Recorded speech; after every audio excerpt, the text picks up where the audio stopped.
Hanna Ashton joins In the Calm. Hanna is a YouTuber, influencer, entrepreneur, and the founder of Dream Daily. What started for Hanna as a side hustle while she was in college quickly expanded into a successful and very legitimate business. Dream Daily offers planners, journals, and stationery for both college students and professionals after they leave college. Hanna most notably has been known for her mindset and organization hacks for students. On YouTube, she has shared that journey of what it's like to create an online community of almost 200,000 on YouTube, being featured in publications like the New York Post, and what it's like creating a business built on the foundation of sustainability. You're definitely going to feel inspired to get organized and uplevel your mindset after this one. Let's dive in. Welcome to In the Calm. I'm your host, Georgiana Alexander.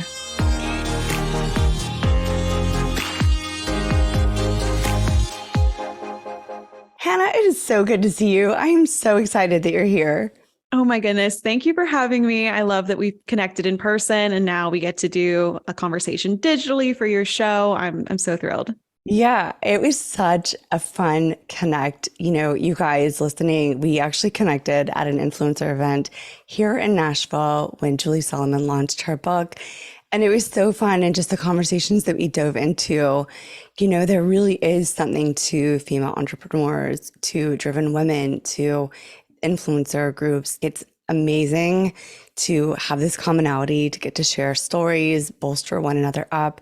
And some of the conversations piqued interest that I felt like everyone listening would love the inside scoop, because we've all been in places, whether we're starting something new or whether we're just trying to live the best lives we can all relate to the journeys that we hear from others. Yeah, that event was so inspiring. And it's just a testament to the industry. I think it gets a bad rap sometimes, but all the events I've gone to, everyone is so nice. And I just like to go up and introduce myself, and you never know where those connections are going to lead. Like here we are. Yeah, exactly. Every influencer event, you and I know, my listeners and I used to live in LA. And let me tell you, you know, the swag is so good at the influencer events there. And so anytime I would get the chance to show up at different parties or events, or just to meet cool new people and have great conversations, it's exciting and it's fun and it's different. And I think it's such a fun way to network and learn about your community. So love it that that's how you and I met. I want to dive right into your incredible story. 19 years old, while you're in college, you founded your company, Dream Daily. At 10 years old, you started content creation and your YouTube channel, which is now at almost 200,000 followers. Like, that's incredible. Just talk us through your origin story of like, where did that even start? Well, thank you so much. That means so much for you to say. Yeah, it goes all the way back to when I was 10 years old and I first discovered YouTube. And I found this community of American Girl doll channels. And I really just joined. Yeah, I joined because I wanted to be a part of something with like-minded girls and sharing, you know, our interests, which is really what social media is. Like, you're just sharing your interests and your passions with others. And I started watching channels, and just some part of me was like, wait, I want to do this as well. So with my parents' permission, of course, because I was so young, I started a little channel. I literally just took stop motion videos and little video clips on my HP, like pink laptop I got for my birthday that year so that I could start making content. Of course it was pink. It had to be pink. Of course. Like, it was the junkiest laptop with the worst camera quality, but it worked. And I started posting to YouTube. From there, I kind of fell in love with the world of video editing and content creation and sharing what I love and sharing tips of how to like take care of your dolls and things like that. My equipment got better over the years, but also my interests changed. And so around middle school is when I started making content around the beauty industry. You know, the beauty gurus were all the rage then. I loved following them myself. And I was making like makeup and fashion content, more lifestyle type content. And then towards the middle of high school is when I really found the niche that stuck for me and that I still post in today. And that is the like productivity, wellness, women's lifestyle, and now entrepreneurship niche. So I started making content about my life as a high schooler, just doing extracurriculars, being a YouTuber, growing my personal brand, and how I manage it all, how I'm productive, how I have my morning routines. And people just loved that content. I think it was super great, especially for other girls in high school who maybe had similar aspirations. Maybe they wanted to start a YouTube channel.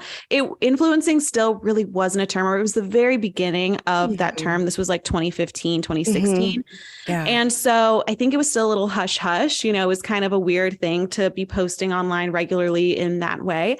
But I loved sharing my journey and posting as unapologetically as possible. And it was around that time too that I found the world of like women in entrepreneurship online. And I started following stories like Sophia Amoruso, and who's the founder of Nasty Gal and Girl Boss, and Ali Webb, who's the founder of Dry Bar. And I just thought that was the coolest thing in the world, that they had these businesses and shared kind of their steps to success. And so that kind of got my wheels turning. And one of my first businesses was doing like YouTube coaching because I had experience in that world. And so I had a few clients in high school doing that. I ended up stopping that when I got to college, but we can kind of get into my college world because that is when I started Dream Daily. But I decided even though I had a YouTube channel and was making money from it, I decided I still wanted to go to college and just have that experience as well and learn as much as I could. So I went to Belmont University, which is what brought me to Nashville. And I got to study entrepreneurship, which is a super cool major that I was really interested in. Yeah. And here we are. It's so interesting to hear what stuck with you as far as niche, because I think people do get really stumped up with productivity and morning routines and things like that. It's like there's so much information out there about what is great to do. But I think being able to see that in action with someone that's using it and that's passionate about it and saying, hey, this is what I'm doing. And you're so relatable and you just make all the videos super fun to watch. So I can see why it really took off for you. Yeah, I agree. There's so much out there. And I have started positioning my content, or at least I try to, in a way that guides the viewer through it. So I usually will say like, this is my routine. This is what works for me. But maybe you take one aspect of what I'm showing you here today, if that works for you. Like maybe you just add in journaling. Maybe you just add in an outdoor walk. And so I love sharing my life. But through having a business too, I found so much value in helping the audience like figure out it for their own life. Because in the end, that's also really why they're watching you, is to kind of take tidbits for their own life, trying to make it a little less about me and more about them and how I can guide them through what they need as well. I have to tell you, I watched your coffee reviews of Nashville. I found this video. And for some reason, you guys, I am so fascinated by any coffee review videos. There's a couple of other people I know that actually are in business that just post when they're at different coffee shops. And I keep saying, why don't you make a post reviewing all your coffee houses? When I see people working from coffee spots, I'm like, okay, well, what are the best ones? Like, I want to know. And so I watched that video. It was so great. And I don't disagree with you. So I'm so glad. That was a fun one that I want to definitely do more, like Nashville tourism and travel type content, since we do live in such a cool place and people are always wanting to know more. Let's get into what prompted you to start this business. I know when we first met, you kind of briefly just said, oh, I started this in college and yada, yada. But I have a feeling there's a bit more to that. So what was the impetus to really start this business? So it was my freshman year. Like I said, I kind of stopped doing my YouTube coaching when I got to college. I didn't want to be overwhelmed. But after a few months of starting school, I was kind of just getting bored of just posting, my normal content. The entrepreneur in me kind of wanted a challenge. You may feel that as well when things get stagnant for too long. And so I was really thinking, I remember I was curling my hair one morning before class, and I was wondering what would be a product that I could create that would benefit my audience directly. And, instead of doing some kind of merch item or something like that, I realized the content that performs the best for me is my routines, my productivity, my time management. People are wondering how I'm able to kind of still be a YouTuber, still prioritize my well-being while also excelling in school. And so I thought, okay, I want to get into that too, because you've got some tips I want everybody to hear as well. So Of course. So I created the first product of the brand, which is still one of our best sellers, and it's the Dream Achieve workbook. And it's a 6-month undated planner. And the whole idea of this was the first few pages, the first half kind of is the dream portion, like how to set goals for yourself, how to like create habits that aid in those goals, and how to set short-term, long-term, your vision board, all of that. And then the achieve portion is the undated planner. So along with having a place for a to-do list every day and a place to time block, which is the strategy I found in high school worked best for me and was so helpful in managing my day and my schedule. It also has pages every month for planning your routines, your meals, your workout, your content. Obviously, you don't have to use every single page, but it's there if you need it. And so it's kind of a get your life together book all in one.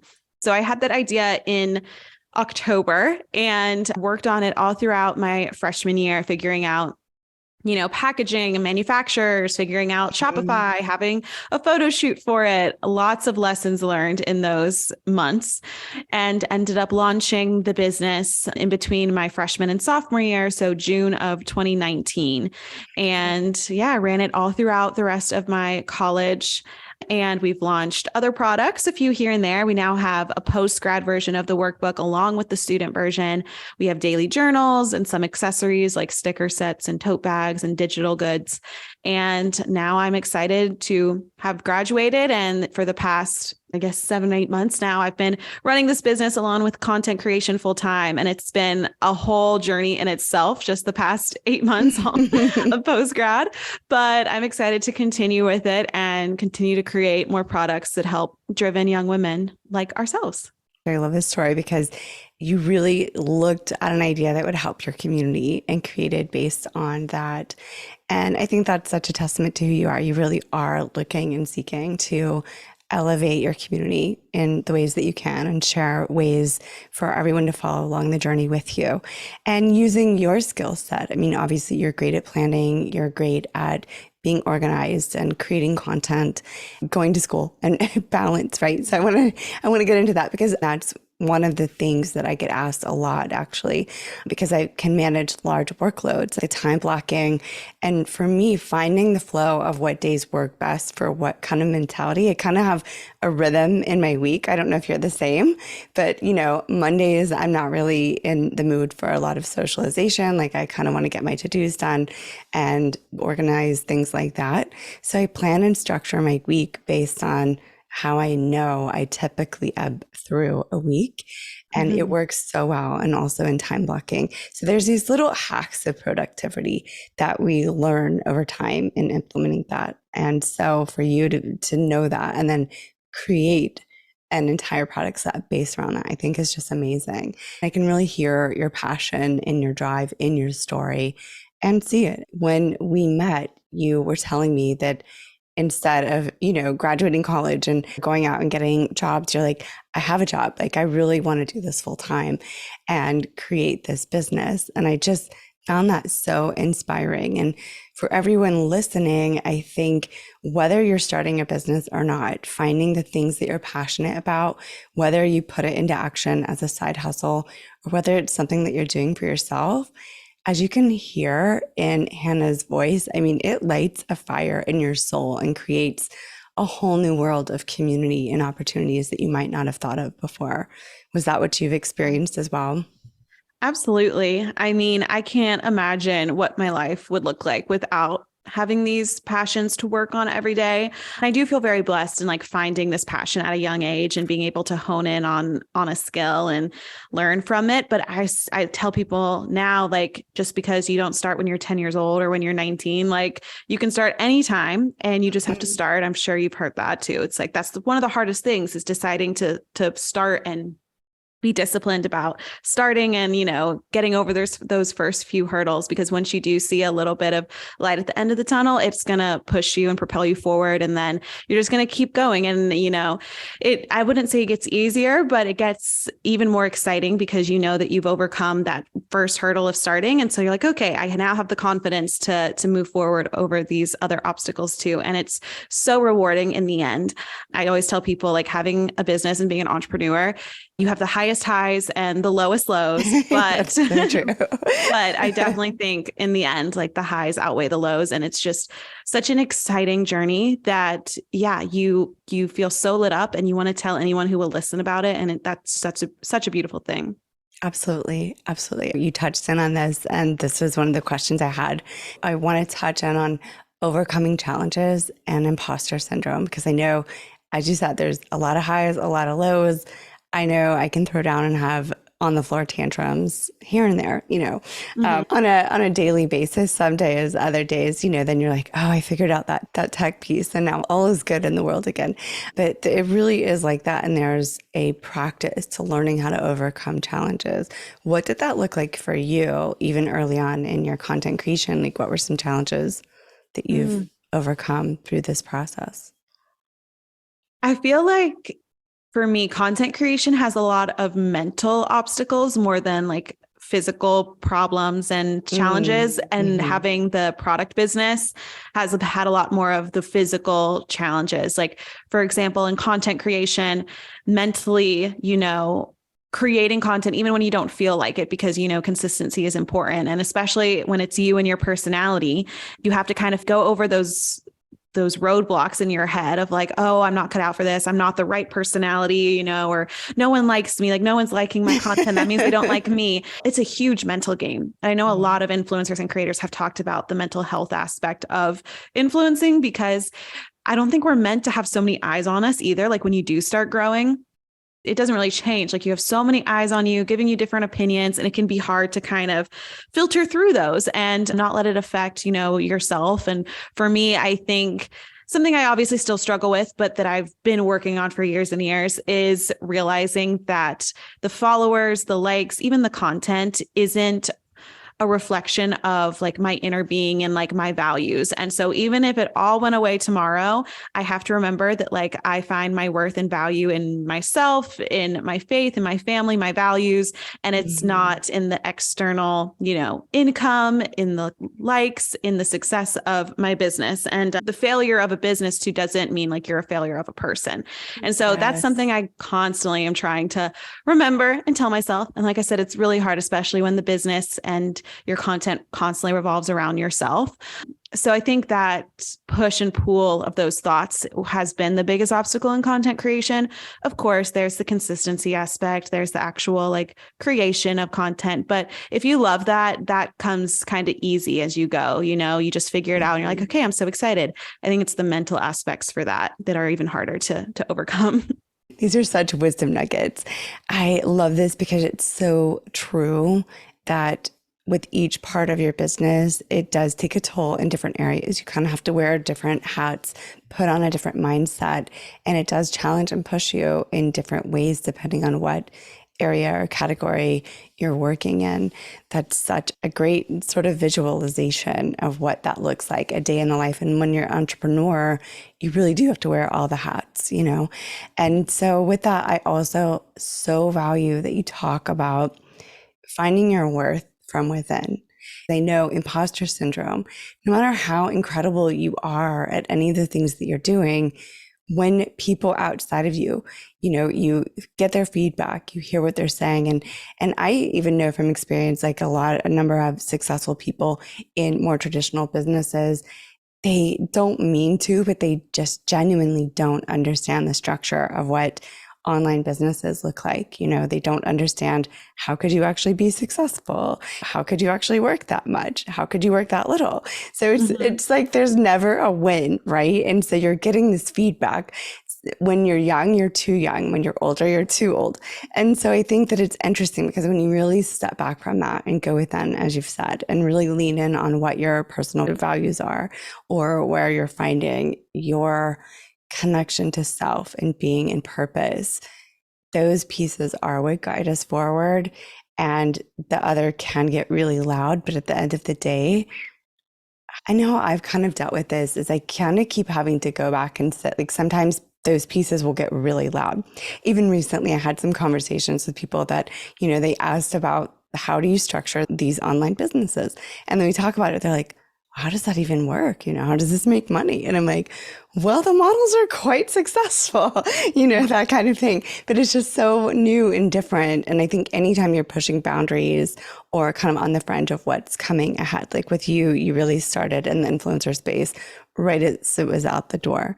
And it was very unknown. And now you've started as a young entrepreneur in a space when even online businesses are still a little bit on the newer side, especially with different products like you're selling, and you're environmentally friendly. I want to talk about that too, because I love it. But so for you, what are some tips that you would have for those listening, starting a new business that are facing some of those imposter syndromes? Yeah, it's like a hot term. I feel like we hear a lot, but then when you don't understand it till you actually are feeling it. And what's funny is for me, I feel like when I first started, I felt way less imposter syndrome than I do this previous year of graduating. And I don't know if that's from Like there's like these ideas swirling of what you're supposed to be doing, right? And then you're up Exactly. against that, right? Yeah, because in high school, like middle school, high school, college, I was so young that everyone was like, "Oh, like that's so cool what you're doing." But like I always had the framework of being a student as well.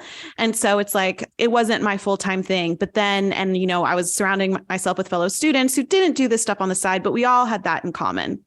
But now, as I mentioned, graduating last May, yeah, all my closest friends, none of them do what I do, which is fun in itself, but also kind of challenging at times if people don't understand, like how you were saying, how my schedule works, how, I can put in 1 week working an 80-hour week, and then some weeks I only put in 20 hours, and Right. it's how it goes. And so I think I And definitely we love felt that, right? But it's not for everybody. exactly. Yeah. Like I said, I get bored in like just a traditional kind of schedule. And so I like being able to have that flexibility. But seeing all my friends like take these typical jobs or move across the country, be in these 9 to 5s. Yeah, I think it was challenging for me because also I was trying to figure out living on my own, being an adult, paying bills, and also my income fully coming from like my creativity and myself. And so it was a lot of pressure all at once. And I think that added to the imposter syndrome is the pressure of it all. To kind of help with that, I would recommend people kind of doing what I did is start when you start right now, no matter what stage you're at. If you're still in school or if you're in a job, like have it as a side hustle to start. Don't just quit full time without even starting it, because then the imposter syndrome will feel extra real. But start where you're at now and like learn a little. Everyone is learning along the way. No one has it figured out. It's like, I'm sure you feel the same when That's so key. Yeah. It's because no matter where in the universe you go of looking to people at their success, and you keep thinking, oh, well, when I get to that level, everybody's going to have it figured out. It does not work that way. And I think the sooner you can just take that out of your mindset and just realize that it's kind of like trial and error for everyone. Even if they look like that's not the case, just know that is the case. And then it takes that pressure off and you can kind of relax and just enjoy the success and the failure of it. Yeah, it is 100% try and failure and try again and, learn from that first mistake and I Google all my questions, like pretty much once a day. I'm probably Googling a question or, it is nice to have a mentor that's maybe a few steps ahead of you as well. I read books, I listen to podcasts daily, like you are constantly learning. And so, like you said, the minute you realize that you're never going to have it figured out, so you just have to start and then you'll figure it out on the way, it really is key. And as you start to talk to other people, I think that has also helped with imposter syndrome is hearing other people's stories, because you'll hear that everyone deals with this as well, especially in the world of entrepreneurship. No one's journey is the exact same. And with the internet, things change in a heartbeat, like especially social media. You can master one thing and then it completely is changing. So you have to learn that, you're never going to know it all. So you might as well just start now and learn as you go. And I think for me now in like the season that I'm in post-grad, with imposter syndrome, I'm just trying to remember like and reflect on my previous successes and be like, no, I do deserve to have this job. I've been working, and making money online since I was Yeah.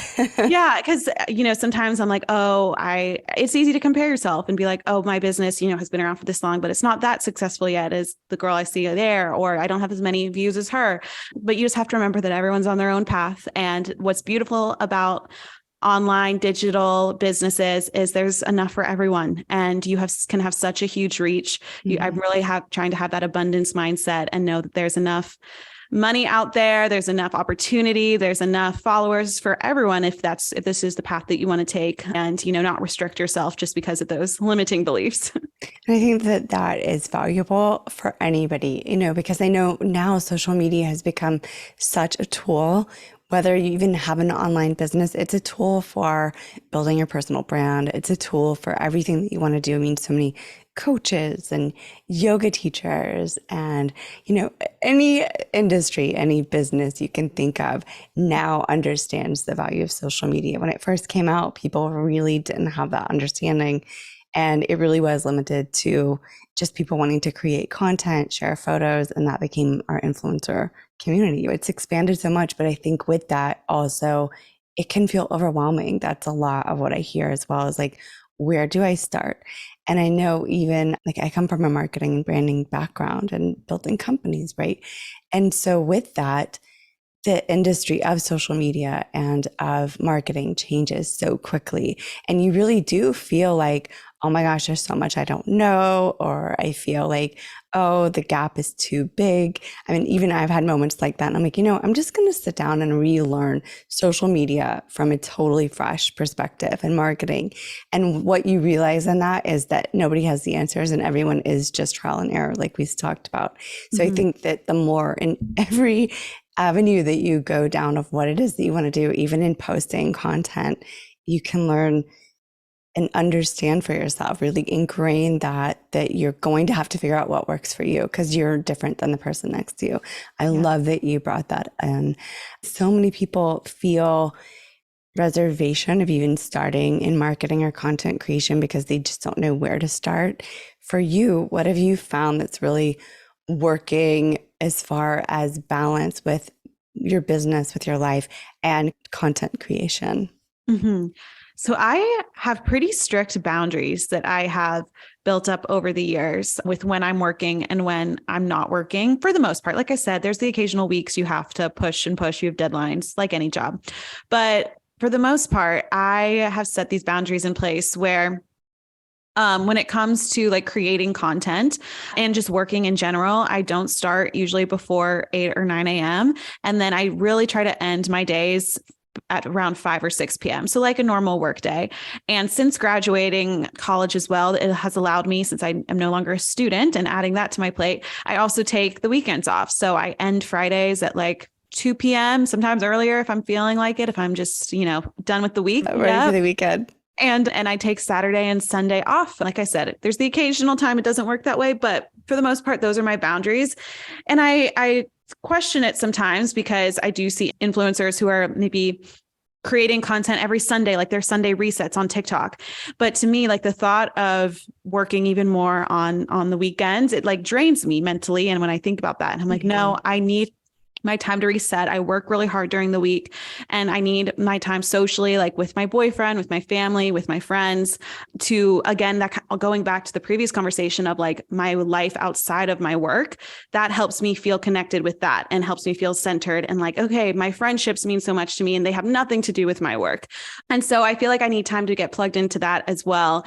So I have those hard boundaries, which, may prohibit me in some regards if I'm not posting as much as some people do. But I know for me personally, like I need those boundaries in my life. And then when it comes to like my schedule, what I started doing in 2023 that has worked really great is similar to you, having specific tasks like for specific days of the week. So Mondays and Wednesdays are my dream daily days because I actually got an intern this year, which is really cool. And she works those days. Yeah, it's been super fun to have someone, because it's usually just me, in my mind, bouncing ideas with myself is kind of hard. So being able to have her and like be able to teach her kind of this world of entrepreneurship and being a small business owner, as well as getting her, feedback has been great. But we work Monday and Wednesdays on Dream Daily. And then Tuesdays and Thursdays are usually my call days and content days. So this is when I'm filming, editing. If I have any calls, I'll put them on these days.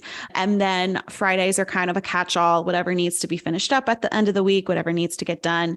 And I'm really thankful for this schedule. I was kind of drowning when I first graduated with no structure. I thought thought, I was going to have all this time, which I did have all this time because I was no longer a student, but it was like, okay, I feel like I'm not utilizing this time because I have no structure to my schedule. So adding the structure in this year has been a great help. And if you have the freedom to kind of do it, even if you're in a full-time job, giving yourself an hour in the morning and an hour at night and just structuring that hour like this maybe would help. And you just kind of have to work with what you have. It's really true that sometimes we don't plan out, and some people aren't planners. So I'll share some tips for that too. But when we get into tips, because I want to get your tips for planning as well. But I love structure and I love planning. It makes me so happy. And then being able to check things off a box, I feel like I can really hold to productivity in that, and it helps me accomplish a lot. Even if you don't get everything done in a week that you want to accomplish, you can know that you can trust yourself to come back to it and get that done. And that really does propel you forward in business or in life, I think. So yeah, that's really, really valuable about the balance and finding the work-life balance with what you're doing. I think it is really easy to get into that hustle mentality where you're really pushing and leaning into your mental health and into your physical health and well-being. And as we know, the cost of that is just too high. So even if that means that we grow the business a little bit slower or it has its own sort of journey, it's worth it, because at the core of any abundance, hopefully, is, for most people listening, their health and well-being, right? Yes, definitely. I love that your products are eco-friendly. Do you want to touch in on that just a little bit, why this is important? I know why I think it's important for you, but for everyone listening.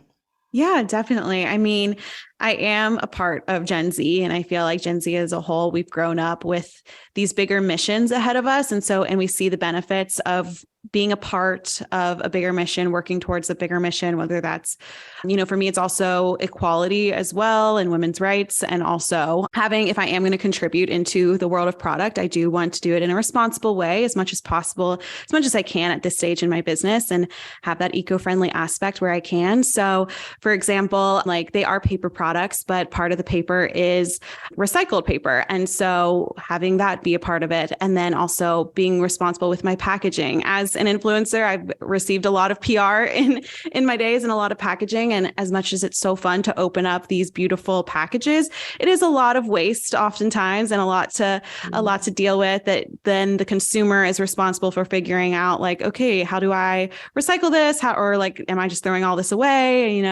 And so keeping it very minimal with our boxes that are beautiful, but you can also recycle them. And then our branded tape is compostable, which is great as well. That's amazing. And so if you're a business and you want to look into these eco-friendly packaging, I use noissue.com, and they have amazing products. Yeah, I'm nodding because I'm I love No Issue. I have no need for No Issue right now, but I love resourcing this. I'm such a nerd when it comes to manufacturing and finding sourcing like that. I love oh, well, if I were doing this, what would I find? And they have the coolest products. And that's why I'm so geeked out that you're able to, even as a small business, really integrate this component of environmentally friendly and really stick by your value system with what you're doing. I think it's super cool and admirable. And I love that you found a way to incorporate that. Thank you. Yeah. It definitely, is a little bit more costly to have, those options. But another option, if you're a small business, that I've kind of played up is even doing, maybe fewer launches and just being very specific with the products you put out there. We all know fast fashion, but applying that to your own business as well. Because it's just me as well, I'm very specific with my launches, with the products, making sure I'm not just releasing something for a cash grab or just to put something out there, but making very mindful decisions about my products and how they help the consumer as well. I think for anyone, even if someone is looking for a side hustle or something that they're doing, whether it's having something from an environmental mindset, or again, looking at the things that you're passionate about, looking at your value system and where you want to make an impact, or even just looking at when you purchase things, what lights you up or what annoys you. I know whenever I purchase certain products online, I'll get super annoyed if their packaging is just ridiculous. Even though it looks pretty, I really get annoyed. I'm this is just so wasteful, and it's actually harmful to animals and harmful to our environment, things like that. that it's caused me to not want to support their business anymore. I've actually sent even emails to say, it'd be really great if you put this into consideration. So I think that it's important with what lights you up personally as you guys are out there listening in and trying to figure out like, okay, well, how would I want a business? What would I want to do? What lights me up? You can look to all of the ways in your day-to-day life that you're feeling inspired, or the things that make you excited, or your value system.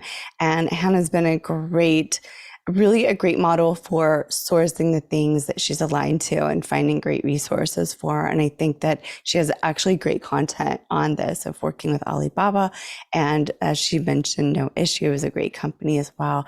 So you can check her out. I'll definitely link in the show notes all the ways to connect to Hanna. I really love that you're bringing that into the mindset of this community to really look to what you're passionate about and align to your values. Because I do think oftentimes when you're like deciding that you want to be an entrepreneur, sometimes people are like, I want to have my own business. But then there's a disconnect between what that is and then what they're wanting to do. At each stage through your journey, you really connected in with what is right and aligned to me, as well as what's going to serve my community. And I think it shows in your growth, and it shows in, the response that you're getting from your community as well.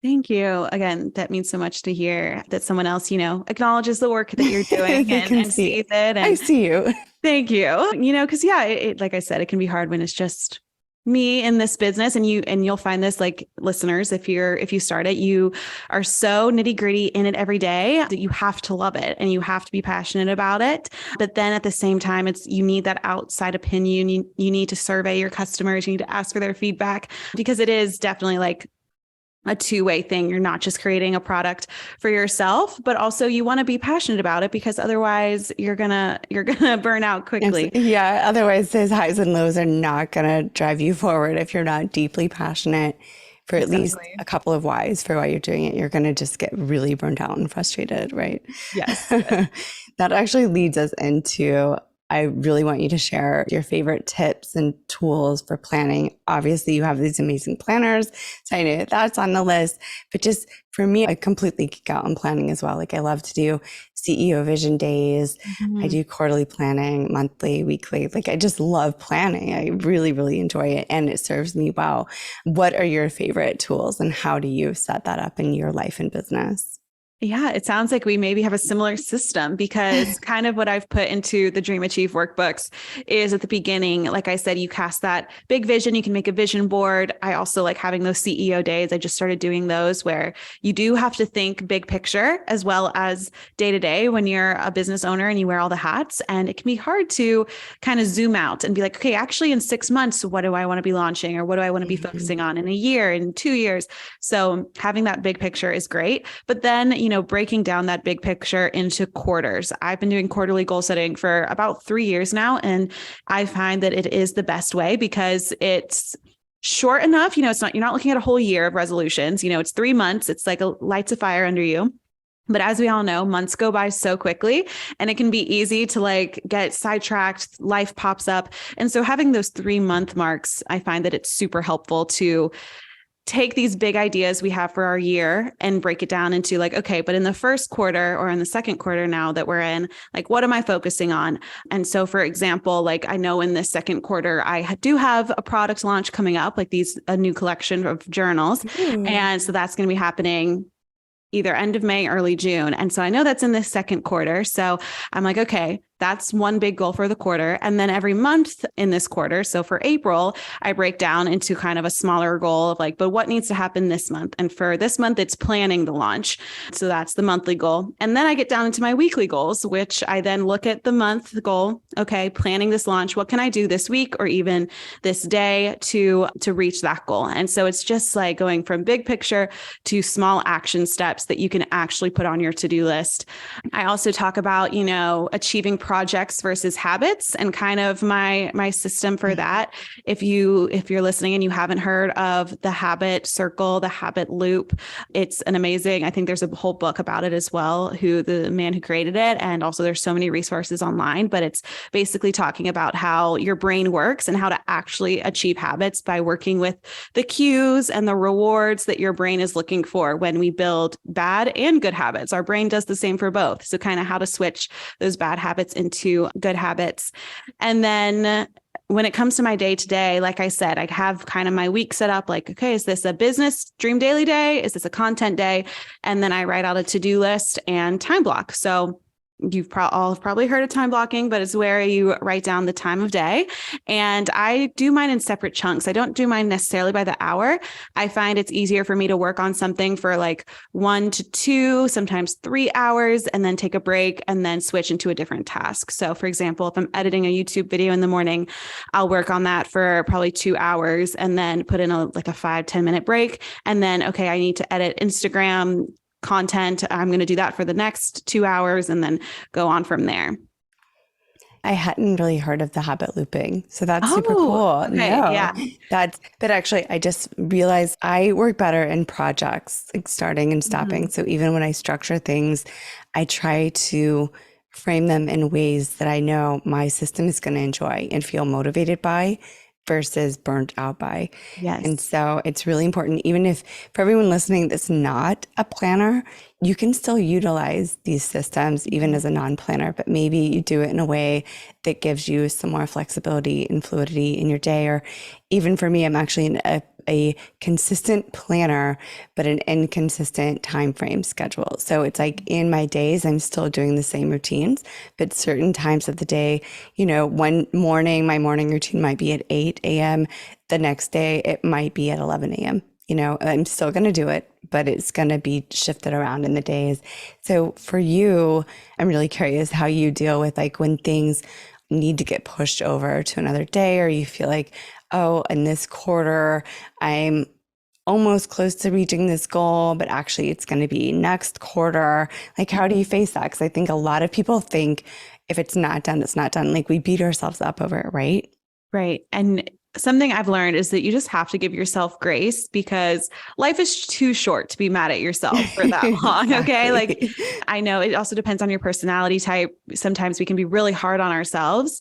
For me, I find that I just take a moment, like a few seconds. And if I'm frustrated, I take that in that moment. I'm like, okay, this is an example. In this first quarter, I wanted to start going back to ballet classes. This is like a personal goal because I danced when I was little, and I was like, you know what? I need some more hobbies in my life. So I'm going to try to get back into some ballet classes, and it didn't happen. I did do some dance classes with friends, but didn't get into ballet in the past 3 months. And, I let myself be frustrated for a second, be like, okay, I'm mad at this. I said it was going to happen. It didn't happen. But then I think, okay, why didn't it happen? Oh, because my friends are going to the intermediate classes and I don't know if I'm ready for intermediate yet. I kind of want to start at beginner, but I'm scared to go by myself. Maybe I need to ask my friend to join me at the beginner class 1 week. And so then you kind of figure out, okay, why didn't it happen? What was stopping me? And then you can give yourself grace and be like, it's probably running deeper than I'm sure it's running deeper than you just being lazy or like not wanting to do it, because if it means a lot to you, you'll find a way. And so it's just taking a moment to reflect, figure it out. And then what I love about, planning is that, you're the only one who's seeing your goals. Most likely you're the only one who's seeing this plan. So just move it to the next month, move it to the next quarter. And as I mentioned, if it's something that means a lot to you, you'll make the time eventually. So yeah, I want to kind of speak to that too, from my experience, where a lot of times when we're planning our goals, we're setting goals that are a high achievement, right? We're not saying, oh, well, realistically, I can achieve this, this, and this, because we really do want to challenge ourselves to reach further. And so it is important to give that grace and look at the deeper whys. I know if there's a month that I feel resistance in what I'm doing, I look at, okay, I know I love what I'm doing and I know I'm so passionate about this. So why does it feel like it's taking longer than I feel like it should? Why am I feeling this resistance to what I'm doing or to letting it get done, letting it be finished, right? And so I love how you look and pull back as the observer. And again, that's like the CEO vision. And you can be the CEO of your life, even if you guys don't have a company, it's okay. You can do this for your personal goals as well, where you pull back and you look as this observer and kind of investigate what are the deeper whys of what's happening, because again, it is true. I mean, whether it's in dating, hello, everyone out there, like looking for relationships, like if somebody wants to make you a priority, you're going to be a priority, right? And same for you with your goals, whether it's in dating, business, or in life, this will hold true. And so I love that that's how you approach as well. I found so much joy in my planning when you can say, this is where I want to be.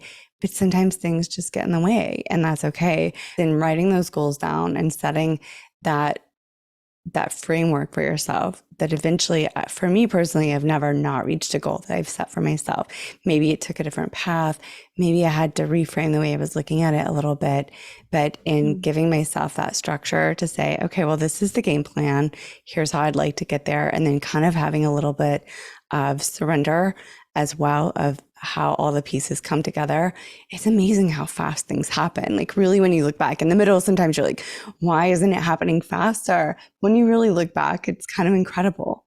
It's beautiful. And I think bigger picture, why I love planning and goal setting more than just checking something off and like feeling good about yourself in that way.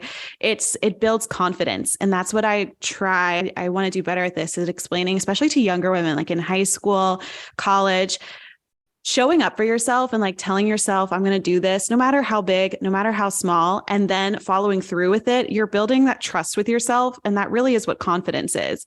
Like your subconscious, you're telling yourself, when I say I'm going to do something, I do it. And I think that's so beautiful and such a great skill set, especially for young women to have in their careers, that confidence, in their relationships and just in their life. And I think goal setting is a great way to start building those small habits with yourself. You even said this earlier on where, in starting your entrepreneurial journey, you felt like when you started seeing like that light through the weeds, through all the chaos of starting your own business, it really does inspire you and move you forward. And so these are ways that you can actually support that within yourself, that you're not looking for external validation, is by setting yourself up for success, not setting your goal setting as a way to torture yourself or beat yourself up, right?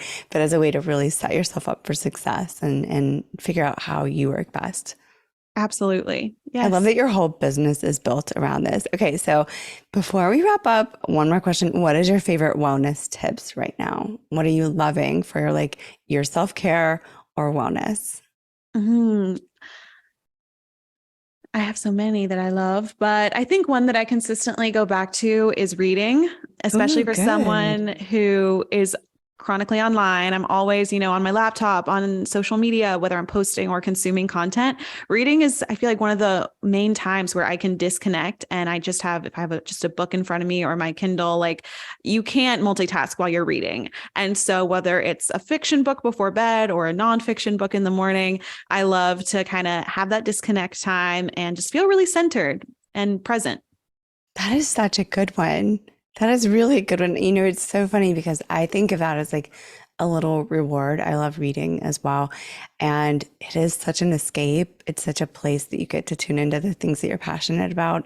But oftentimes I don't necessarily think I'm going to do some self-care and read now. I think of it as like my end of the day or early morning reward or, sitting in the sun on a Sunday afternoon, just soaking in that book. But that is such a good way to show yourself love and self-care. I love this.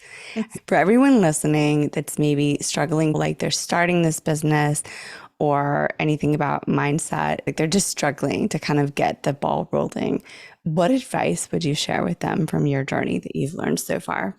I mean, there's so many little pieces of advice. I'll give one that's more like super specific and one that's more like lofty fun, I guess. So the super specific one, if you are wanting to start a business, I always recommend people to Google the business model canvas. And it's like basically a one-page business plan that's like a map of figuring out your business. We used it all the time in my college classes, and it's free online. And so if you're struggling at finding like that specific vision, like what's the problem that I'm solving for my customers? Who's my ideal customer? How am I going to reach them? What are my revenue like models going to look like? It's a great one pager to get you started, to get those ideas rolling. And then my second piece of advice, this could be for a business or just your personal goals or content creation, is to find one or two people online to follow who are a few steps ahead of you. I know a lot of times there's so many creators out there, which is so amazing, but we can get pulled in so many directions and start being like, oh, I want what she has. I want to live on a farm, but wait, I also want to live by the beach and in the city. And, we get to see all these beautiful lives. I feel like you're speaking to me right now. I struggle with this so much. I'm feeling this. Like I need a room for each decoration style that I want in my house. Exactly. It's like, how do I want to be today? Yeah.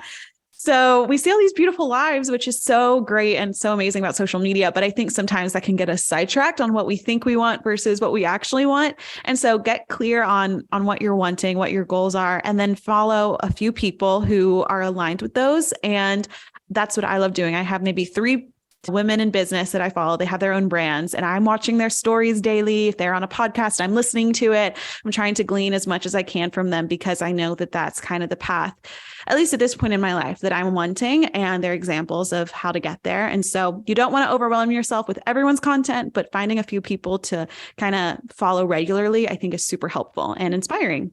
Oh, that's such good advice. And especially, I love that you said that's a few steps ahead of you, not 10 years ahead of you. I think that's where so many people feel overwhelmed at even putting one foot forward, is they're looking at someone that maybe at their 10-year version versus their few year. So that's beautifully said. Hanna, thank you so much for joining us. I feel like there's so many tidbits on just life and creation and the journey of entrepreneurship and especially productivity in this podcast that everyone can just dive into. Make sure you check out Dream Daily so that you can take a look at Hanna's planners. And I love your tote bag. I am such a tote fan. I feel like I collect them. There's certain things that each of us collect. And for me, it's definitely totes.